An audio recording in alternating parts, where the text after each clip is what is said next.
Hello guys! Ayan, for today's video ay may talong tayo guys. Guys, mag-iihaw tayo ngayon ng talong guys. Guys, yung aming talong ngayon ay malalaki guys. Yan ha.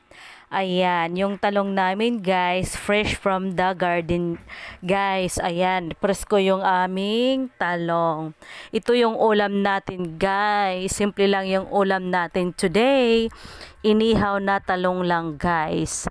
Hindi natin pepretuhin kasi maaksaya sa mantika guys. Malakas kumain yung talong sa mantika guys, kaya iihaw na lang natin para hindi maano sa mantika. Umiwas muna tayo sa mamantika guys. Ayan, kunting ihaw lang ang ating talong guys kasi manipis lang yung ano nito guys, yung mabilis lang maluto guys kasi yung talong guys may iba-iba yung variant niya, merong malambot, merong matigas na talong. At ito na nga guys, ito yung ano natin, kamote, dahon ng kamote guys. Ay, talbos pala ng kamote guys, sorry.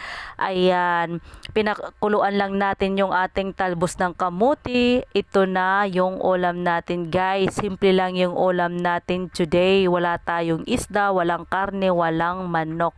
Ito lang yung ulam natin, basta't may gulay, masaya na ako guys. Ayan, ito yung talbos ng kamote natin guys. Tingnan nyo yung sabaw natin, mamula-mula. Kasi yung ating talbos ng kamote, yung ano guys, yung mapula guys, ayan, yan ang masarap na sabaw.